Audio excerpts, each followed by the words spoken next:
is Guardian Radio, your station for up-to-the-minute news, intelligent, interactive, and engaging conversation. 96.9 FM. The views and opinions of the hosts and guests are their own and do not necessarily reflect the position of the management and staff of Guardian Network.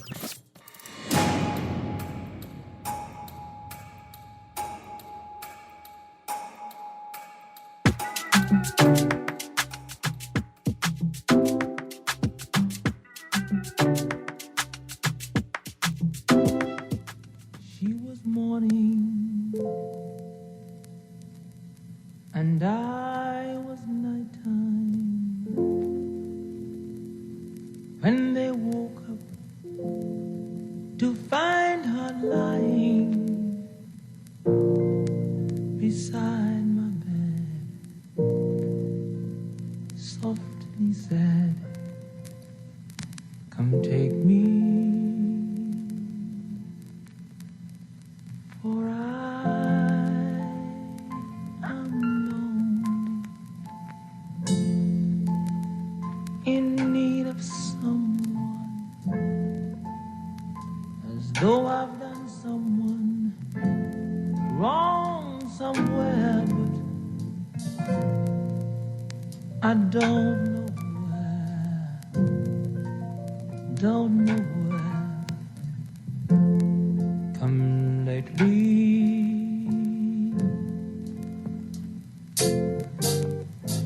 You are the sun, I am the moon. You are the words, I am the tune. Play me.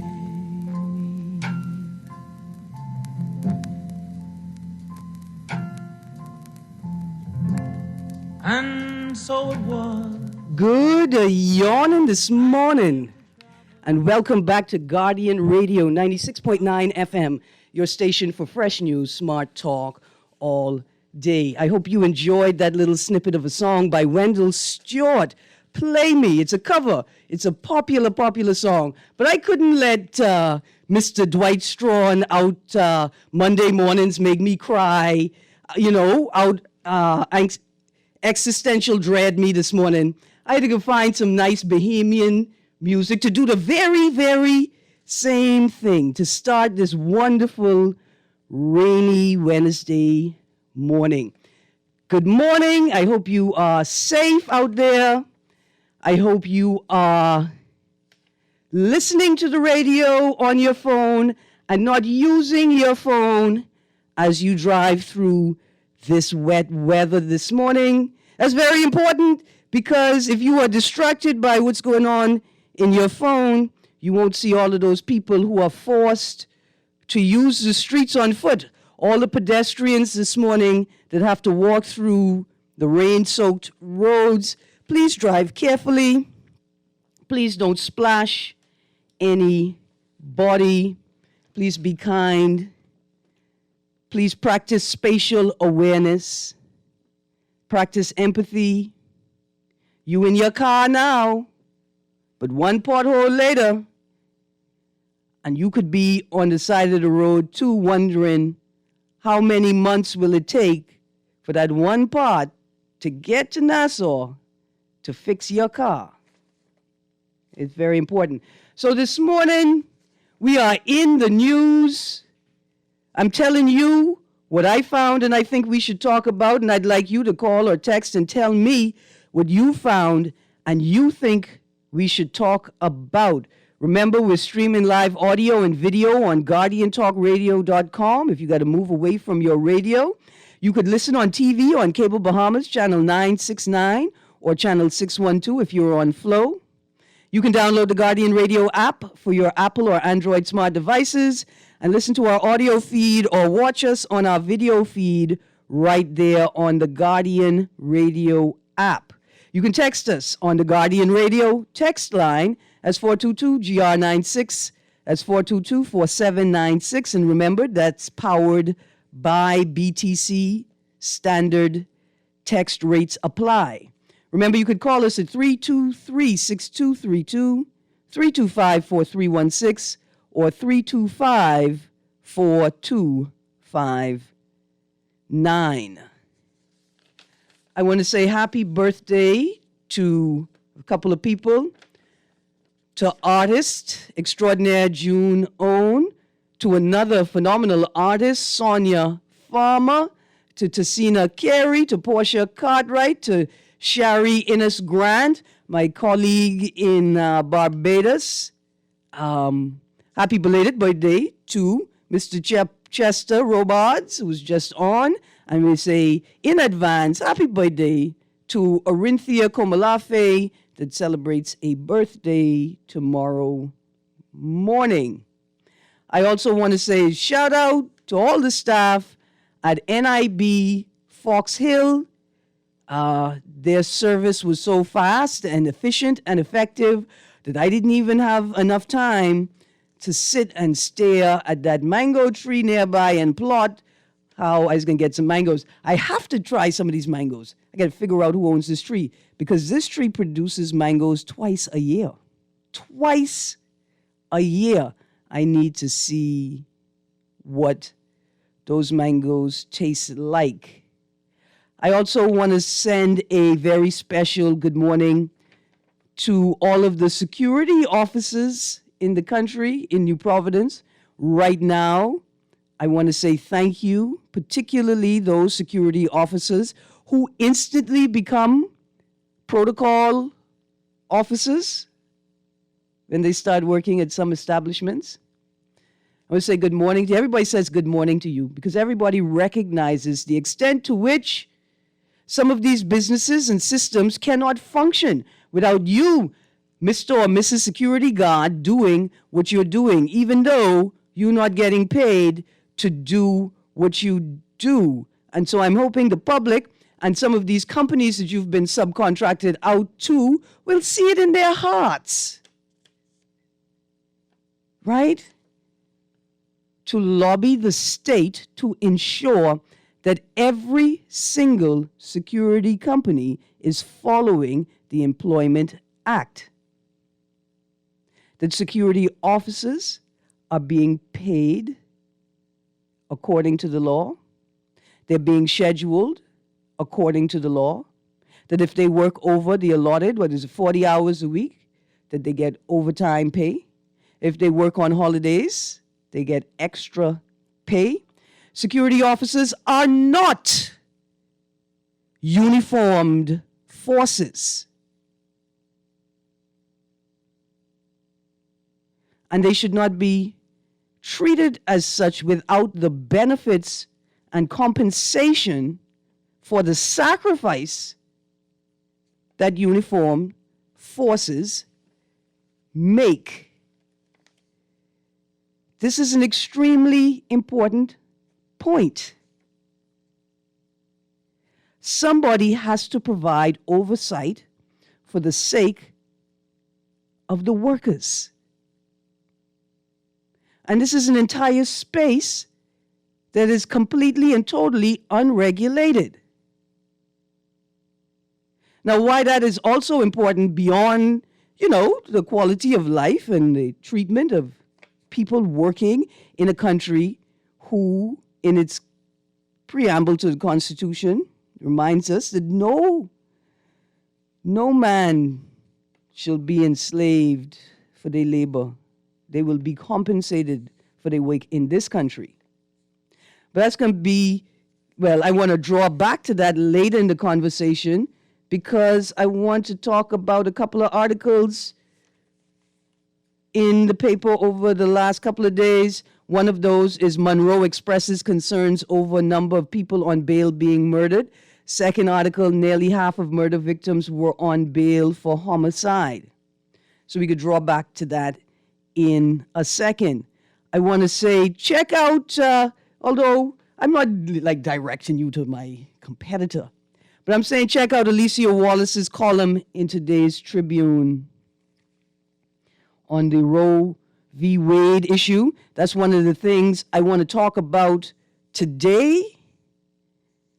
On June 24th, the Supreme Court of the U.S., United States of America, overturned Roe v. Wade, a controversial 1973 case that resulted in abortion being deemed a constitutional right for women. Nearly 50 years ago, the victory meant that state abortion laws like the ones in Texas where the case was brought was struck down. And so I want to ask you today, following on our conversation from yesterday, what do you believe? Are you pro-abortion, anti-abortion, pro-choice, pro-life?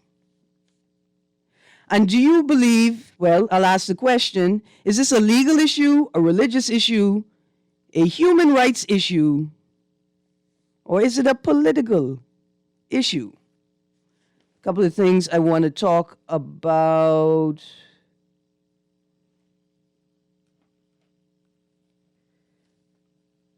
Two other stories. One, PHA refers alleged incident involving minor to the RBPF.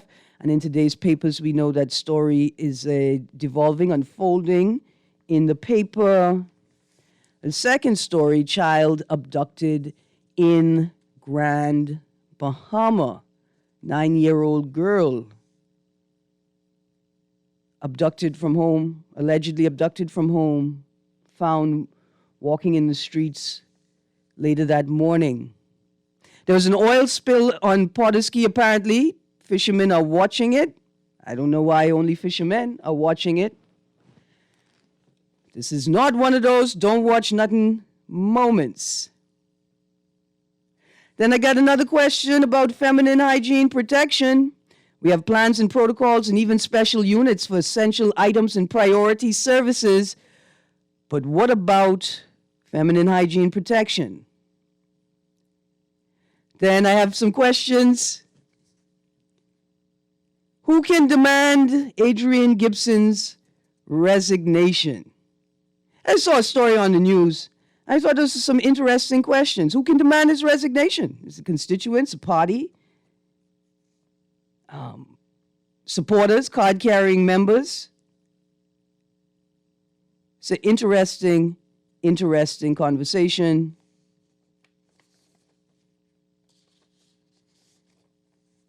And with the earlier conversation, I want to ask the question, what is child abuse? We're still grappling with the question of what is rape. We still haven't figured that out yet, but maybe we could start with something maybe a little less difficult, maybe. What is child abuse? So those are some of the things I want to talk about this morning. And that's even before I get to the paper.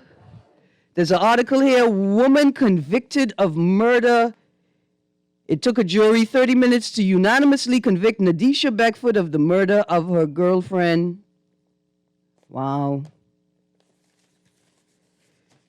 Let me get to some of these texts. Good morning, texters. Great show as usual, Miss Greene. Question, how would life turn out if the least favorite child was the blue-eyed baby and the reverse, if the blue-eyed baby was the black sheep? Would their life turn out differently?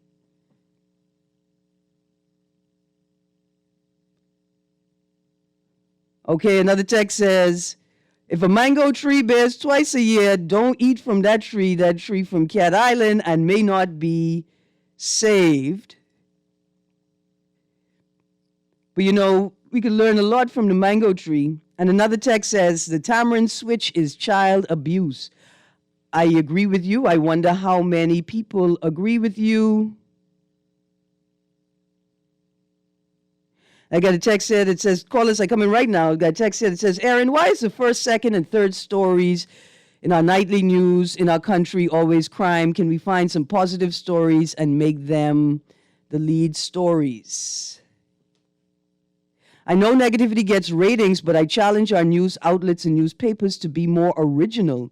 Put positive stories as the lead stories and put the crime stories in the crime section. Okay, texter, I'm glad you said that. Because I had a question, you know. I was going to talk about that.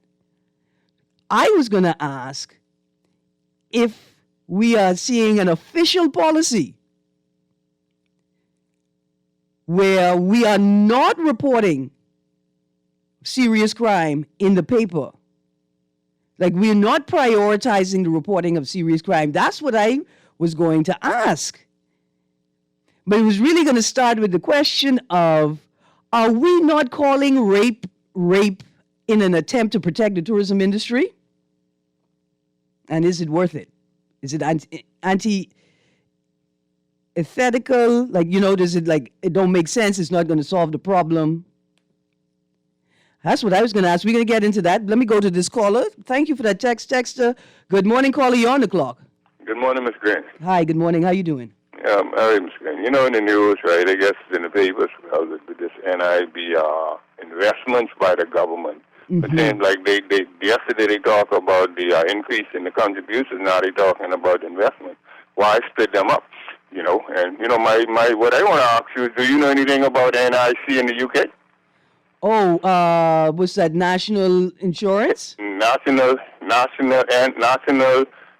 health. That's national insurance contribution.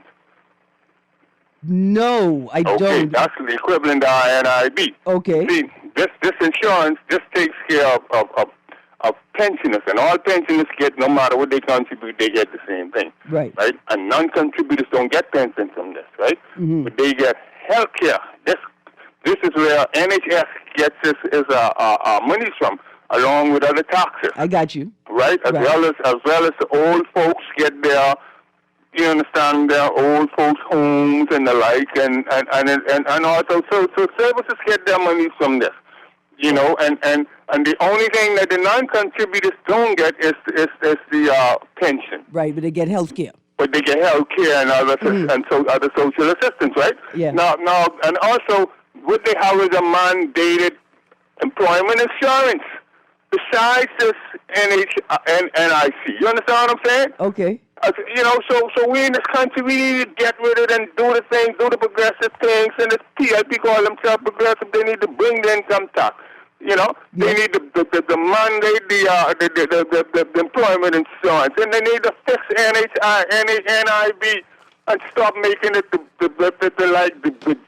be all and end all. And plus NIC in the UK go to the consolidated fund.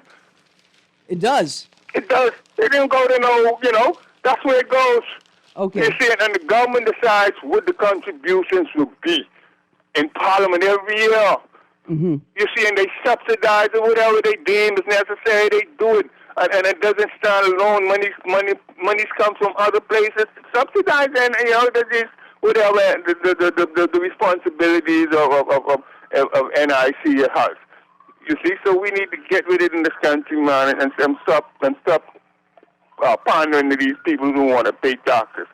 You see, government needs to do that. Now, listen, that's a radical idea, because I'm getting the impression that this place is for those people who don't want to pay taxes. But the only way for it to work is somebody get pay taxes. It's just not those people. But listen, you made a point that I really appreciate, and it's a common thread in your commentary and mine. If you look at today's Tribune, the first story, top of the fold, make the deal. Roll sees plea bargains as a way to clear backlogs and protect suspects out on bail. Now, this is not a critique of the commissioner, more a critique of the culture of policing and governance around crime, right? I'm concerned that this is another instance where the citizens' rights will be restricted or reduced or even trampled on because the government have to figure out how to do something they're supposed to be doing. Right? As a victim of a crime, I don't want to be presented with the idea that a plea bargain was offered because that's the easiest way to do it, or it's the quickest way to do it, or because we have a backlog. We've had a backlog. The judiciary's been in crisis 20 plus years, 20 years a minimum. Why is it now with my case? You need a plea bargain to be able to do this. Now, there are a number of articles in the paper today that follow this discussion, right? If you turn to page 5 of today's Tribune, you'll see another headline, Monroe, trials more efficient after rule changes, right? And Mr. Monroe said, well, let me read from the article, and we begin. While admitting that an issue facing criminal court cases is generally the preparedness of the prosecution to proceed, National Security Minister Monroe said a lot of rules have now been put in place to make trials more efficient. His comments came after Prime Minister Philip Brave Davis, on Monday asserted that courts have to, quote, step up in regards to hearing murder cases. Mr. Davis also called on Bahamians to be ready when called upon to be jurors.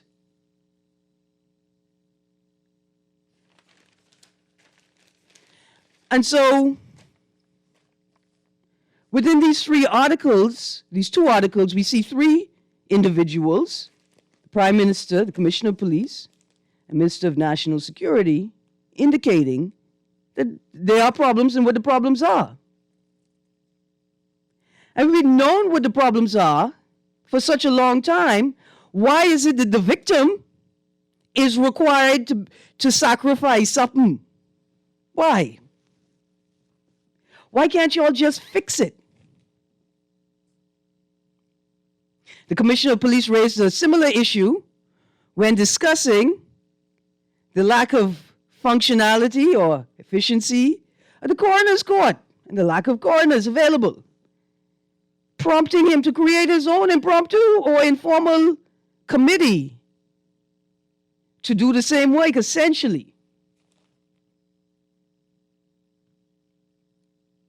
Why, continually, are citizens made to suffer because the government can't figure out how to do its job?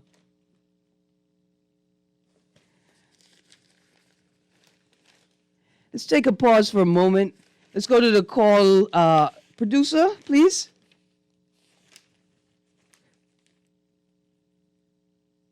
One second. Caller, hold the line. Don't watch nothing. We're coming right now. So in that article, in that story with the second story, Monroe trials more efficient after rule changes, Mr. Monroe references a report that was produced before 2000 with recommendations on how to address case backlogs. That's 22 plus years ago, people. It's 22 plus years ago. But that's why I keep demanding that professionals create guilds and associations and document their work in journals. So we don't have to sit here and say, oh, well, we paid for a report, but we don't know where it is.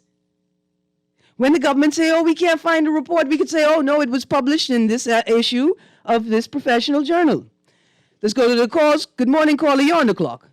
Good morning, Erin, Greene. How you doing? I'm good, thank you. How are you? Yeah, on the Adrian Gibson case, I think the acronym is in the tango. They can't move him from his seat. Right. Why we can have 2 points, or if you can put that forward. They can't move him from his seat, but they probably thinking how to excommunicate him from the African party. Yeah, maybe that's what they have to do. Yeah, well, it's difficult to do that because Long Island folks want him. Yeah. I don't know if that's a majority. They Now, put up a petition, but I don't know. I heard an interesting comment last night on one of the news stations from a Long Island resident who, to me, it seemed like she was saying, listen, I support Long Island. And so, I mean, I support the FNM. And not necessarily Adrian Gibson, but she could support whatever the FNM thinks is right for that constituency. And that's a tangent we got to look at. Interesting. But my second point, with the flooding issue, I'm hoping that they take some of the ideas we talk about. I think I heard the Minister Way talk about it. Number one, a pumping station and the low-lying area to pump the water out. I heard the Minister about to put a well, open wells so the water can run in there and run out. But in addition to that, not just new problem, but all the low-lying areas would need a pumping station to pump the water out. Absolutely. You see, I'm sure, I don't know if you familiar with American. In Florida, they do that when the water is very high. Yeah. So they flood, they pump that water out. So they're hoping that these could be revolution. The flooding is solve most of the flood problem in our country. Absolutely. We need to figure out how we can capture the water and use it. Yes. But Erin, I watched something in Israel the other day. They recycle the water. Yeah. Recycle the water that is in the ground. And listen, irrigation, the energy costs and the cost of water associated with irrigating a farm and farming is so high. If we could somehow reduce that cost by capturing this water and redirecting it to farmers, and if we could turn some public green spaces into grow spaces, then we could divert that water to those public spaces to ensure that those fruit trees and perennials, year-round growing things can continue to grow. Go on. But the private sector could do that. They have to be on the government to do that. Absolutely. There's a gentleman now, he has this machine that brings air, the air, and turns it into water. I know you saw that one. Yeah. And he's selling it, and it's fresh. I know. And to be honest with you, the private sector, I about to talk to them too, like I talk to the political sector. There is a status that you claim in this society, but we need you to fulfill that prophecy by doing and being the things that you say you are to all people. But listen, I got to go. I got another call on the line. Thank you very, very much. Wonderful contributions. Good morning, caller. You're on the clock. Good morning. Good morning. I have a question concerning the crime that's going on in this country, and the comment that the Prime Minister made concerning the court system. Okay. I'm surprised to hear a comment like that from someone like him. I'm very surprised, as a matter of fact, because he is and has been a lawyer in the country in that same system and said nothing all these years to help the system out. And that's why it amazed me that the comment he made is if he is shocked and surprised to know that the system, I have nothing to do with law enforcement or the court system, the judicial system, and I know the system is back to develop. And he's making such a comment as if this is a new thing to him. Yeah. And I'm disappointed in him for saying it in such a manner, because that's his livelihood. That's where he works. That's what his thing is. Yeah.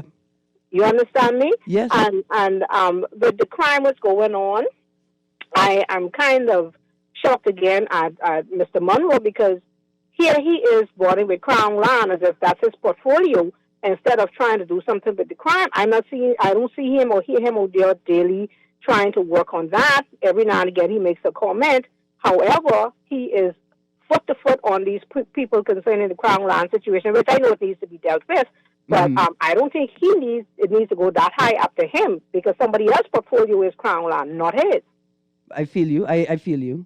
So I feel like he needs to focus on what his portfolio is, deal with crime. Let us hear something going down with those numbers, and then, he can help out wherever else. But he's needed in that department right now.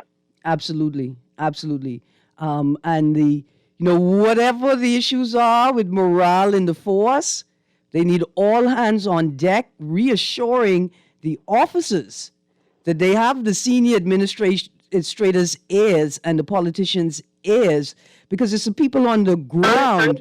And their backing. Yes, because ma'am. It's one thing to have their ear when the officers go there and do their job, to have them being told, hold on, don't touch that one. You know better than touching that person, because that person is so-and-so. You understand me? They need their backing. If they lock up the Prime Minister's son, it should be said, you know what? If you all assume that he do something, let the court prove him innocent. Not jump in there and cut out who they want to cut out and help who they want to help along the way. But he needs to more now than ever focus on crime. Yes, Still ma'am. Crown Land. Thank you. Thank you very, very much. Thank you. Let's get to the text line, and then we're going to take a quick break. Text here that says, good morning. The abortion issues stem from a lack of sexual education for preteens and teens. If they are educated about their sexual health and reproduction, they can make more informed decisions about their sexual health activity. The next issue is that when teens become sexually active, they are not given access to contraception without a parent or guardian's consent. Increasing the age of consent is not a solution to this problem, but will add fuel to the unsafe abortion fire. And I think we are missing out thank you very much, text. I think we're missing out a massive element in this discussion. We have a lot of young people who experience early initiation into sex, right? Whether it is early initiation into having sex, like they are raped, they are sexually assaulted and then raped, they are introduced to pornography and adult content at too early an age. We're talking about both boys and girls here.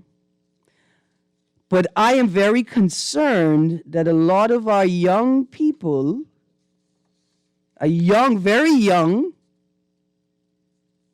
8, 9, 10, and up, are being forced into prostitution.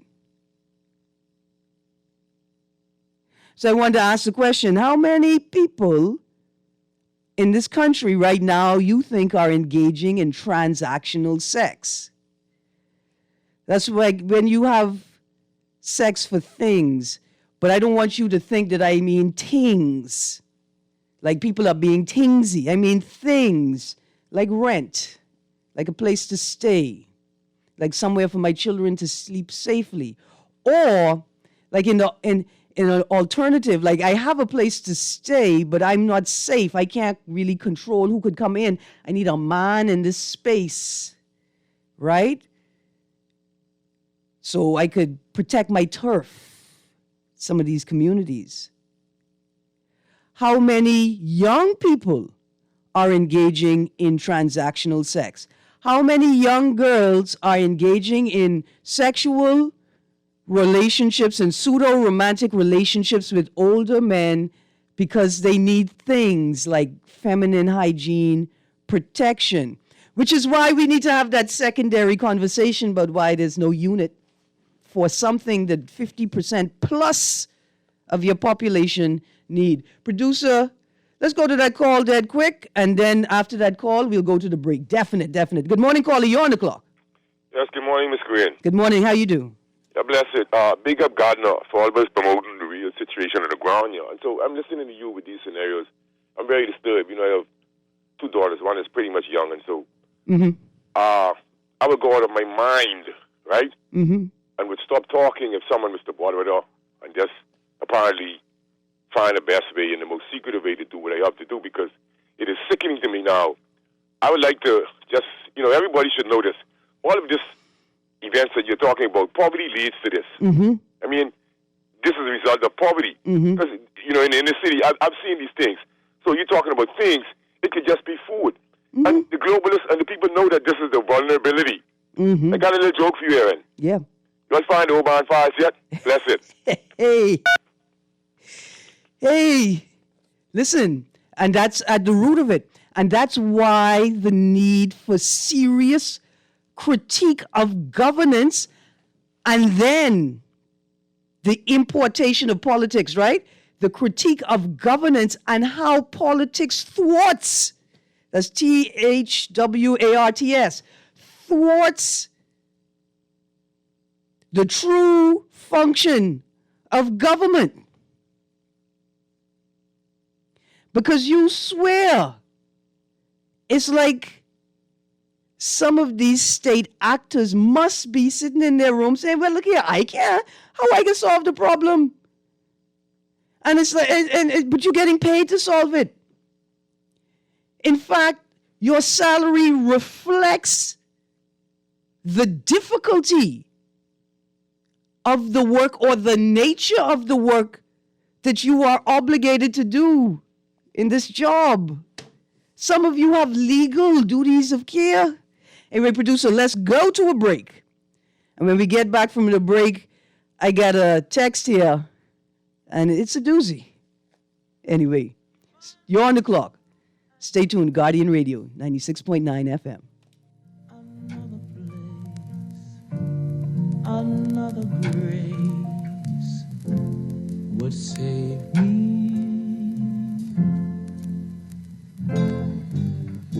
You are the sun, I am the moon. Hello? Keisha, you something else, boy. Who this is? Tamika? You ain't even remember my name? Wow, Dread. Girl, I've been so busy. You still planning your trip? Girl, and I can't wait. I right here online booking my car. You dare planning trip. You vaccinated? Girl, we had to. We ain't been nowhere since this pandemic started. Girl, and we got a 14-day vacation. Best vacation ever. Girl, are you though? Well, I know you was gonna get the vaccine because you too like travel. When y'all get your vaccine? Girl, long time. Because you gotta get your first dose, wait, then get your second dose at least 2 weeks before you travel. Johnny get his vaccine and he 12. Even Grammy get hers. Child, and Grammy say she ain't get no money. But I see her hiding that under the mattress. Child, let me send my list because I know you going shopping. Keisha, don't play with me. Vaccinate today, live tomorrow. A message by PAHO WHO, Canada, and USAID. Like what you're hearing on the show? Want to support the conversation? Sponsor On the Clock today. Call Janet Lees at 302-2304. That's 302-2304. Be the solution. Sponsor On the Clock with Erin Greene, where she dissects, we discuss, and you decide. The new Guardian Radio app is here. Listen live to all our Guardian Radio shows and live video stream select programs in our studio. Get information about Guardian Radio shows and our hosts. Send messages, including text, email, and even call. All from our amazing new Guardian Radio app. Download it free today in your App Store for your Apple device or Play Store for your Android device. The all-new and improved Guardian Radio app. This is Guardian Radio 96.9 FM. Fresh news, smart talk, all day.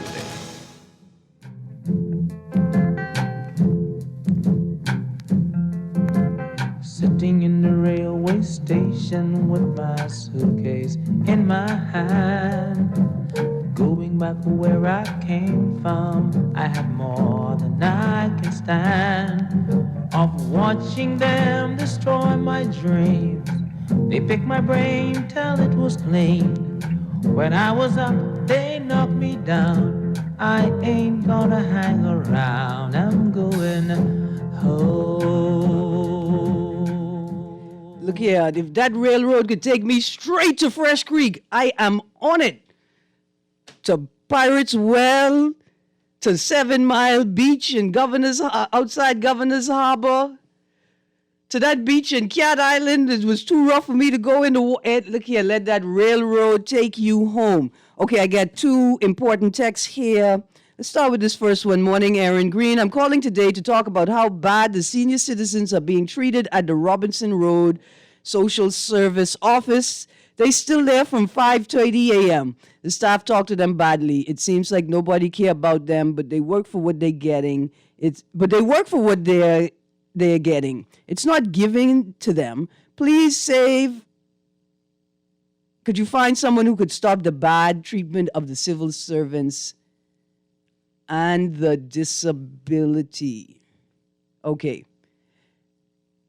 So somebody's very concerned about the system at Robinson Road. But listen, this is another. It's like we don't realize that the people who we are serving should be the center of the service, right? If I have to come to the office to receive something that is owed to me, that is due to me, don't you know how many people you expect to see in a day, in an hour? Don't you know how many chairs you need? Don't you know how much staff you need to be able to process a certain amount of people in a certain amount of time? Don't you know that people in the 10 gang need extra care. You need staff specialized in engaging the elderly and geriatric.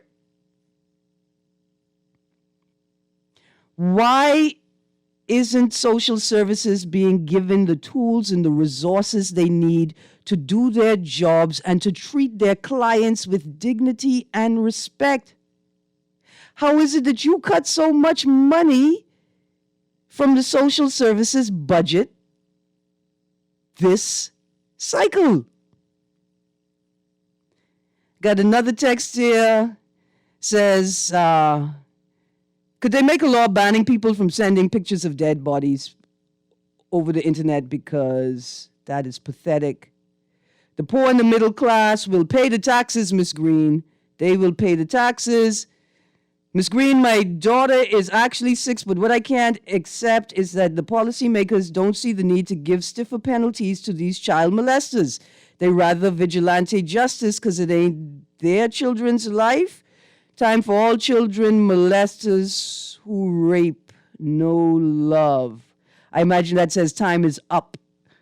That is a very big issue we need to talk about. See, this is the question of a sex offenders registry, the question of measures, protocols, policies to protect children. These should all be a part of public discussions as well. Okay, one more text. Miss Greene, I live in the inner city of Engliston. I don't know about 8 and 9. I heard and seen 13, 14, 15-year-olds in such activities. Some mothers are part of this despicable act, and the low-life men who prey on these people I hate with a passion. But when I was in junior high and senior high in the 90s, the girls loved older men who was out of school. They used to say we was immature. I mean, yeah, you were immature. And obviously the girls were immature too, right?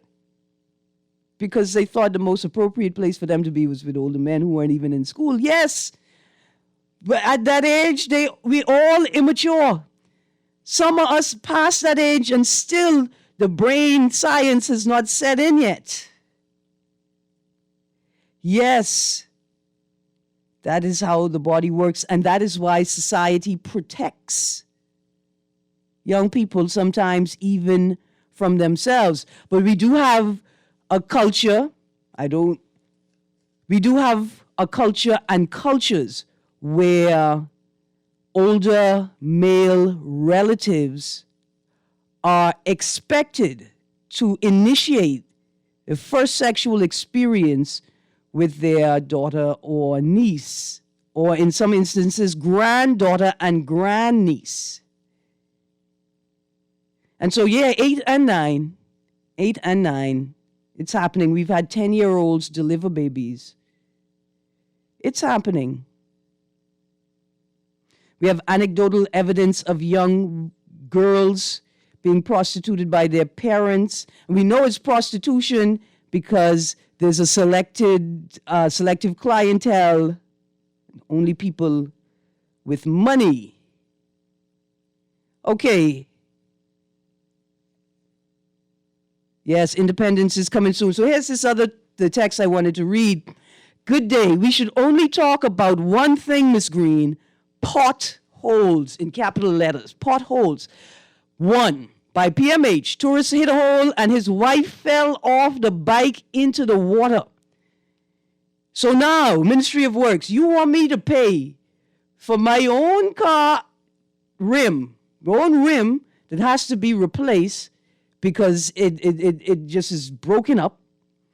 And now I have to pay taxes towards the road being patched badly once, twice, 4 times. And now I got to go pay for some tourist who was injured, possibly while driving into a pothole. And it may be a tourist I'm already paying to subsidize to come here on vacation. Somebody please make it make sense. 2, massive holes after you pass the old bridge. Car stuck in hole last week. We had to get out in water and assist the elderly lady. Okay, now technically, I don't think that was a pothole. Technically, I think that was construction that was not properly labeled, right? Like the site was not properly marked out according to Ministry of Work standards and protocols. I think that's what happened. 3, huge holes on Seabreeze Road that the MP and Minister of Works refused to address after weeks. Ah, boy, okay. We're not quite sure where the blame lies, but if you could see me smiling, it lies with politicians. It lies with politicians. Because there should be a national road paving plan, and there should be a national plan for the rainy season. And so if an MP decided that they were going to hire themselves a contractor to come in and do cold patching or road repairs in that constituency, there is a standard protocol that contractor has to refer to. And there should be somebody to inspect that. So there is a pothole number. I read it the other day. I couldn't find it briefly, quickly, preparing. I couldn't find it. But I want to know, when I call that number, will somebody talk to me about compensation for the loss of property? Because I don't expect you to fix every pothole, but I expect you to identify and mark for the driving public every pothole. What are y'all doing? This really doesn't make any sense. That there's so many holes in the road in the rainy season. You know when the rainy, it's like hurricanes. It's like Christmas. It's not like Easter. Sometimes you got to do the math. You got to calculate for Easter. Producer, let's go to this caller. Dead, quick. Good morning, caller. You're on the clock. 1 second, producer. Let's see. Hold on. I just want to underscore what you said about national road pavement. Say that again? During the rain. Say? So you were spot on. Okay. And the road doesn't need patching if it's going to be paved next week. I get you. I'm so sorry. Your line is very bad right now. Yeah, yes. Okay, hang up and try call back. If it's clear, I can take you. Hang up, call back. If it's clear, I will take you quickly. Dear BTC and technical service providers. Anyway, you may have noted there's a theme throughout today's show. And that theme is that we really rely. We are relying on the people who have jobs and duties of care to do them. People are relying on you for their survival. Producer, I see a green light. Let's see if that's that caller. Good morning, caller. Hi. Morning. Good morning. Hey, how you doing, Erin? Good. Turn down your volume for me. Yeah, all right. All right, then. We good to go? Yeah, we good. Yeah, man. You've been ducking these holes for a little while now, for years now. Mm-hmm. You've been ducking these holes and ducking these. Because you got to realize some of them don't ride around with the holes in them. I know, yeah. See, if they used to ride with the holes in this, with the holes all the holes yes, they'll get them patched right away. Yeah. So you saw they pay about rest by the Prime Minister thing. When they walk, when they ride, then now they're going to their week. When they go to my week, I got to be swerving this, and I had to change brake. This is the only country where you change brake often. Mm-hmm. You got to be stopping, dodging, yep. and that's why we've been in a lot of accidents too. Yeah. Because we swerving this way, swerving that way, and stopping. You know what I mean? Absolutely. And the thing with it, man, they ain't worrying with us. We have to see. Only way we can stop all this, we have to come together and see.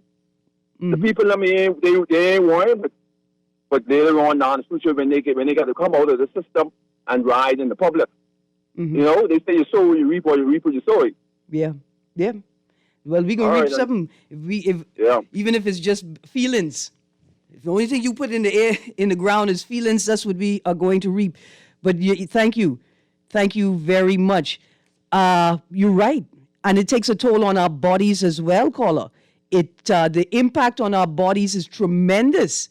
People are in stress. This is why people are angry. But this is also why, dear driving public, you need to put your cell phone down when you are driving. Listen, I come from a long line of good people, and a long line of church people, But I swear, if you hit my car because you was on your phone and you didn't see the hole, you know what I'm saying? Or if you caused an accident because I didn't know what to do, right? And it turns out that you were on your phone, and they're Royal Bahamas Police Force. I'm not snitching on people, But what I'm saying is, did you know that you could actually check someone's phone to see if they were on it at the time of the accident? Yeah. I'm just saying. I'm not telling them what to do with their personal life. I'm not judging them with what they do in their house or in their clothes. But when you're on this public road, you have a duty of care to everybody around you. And we're going to need you to start acknowledging that. Well, listen, the most important thing before we go, it seems as if we have an increase in sexual violence against young girls and boys and women. It could be that we are only seeing an increase in reporting of these incidents.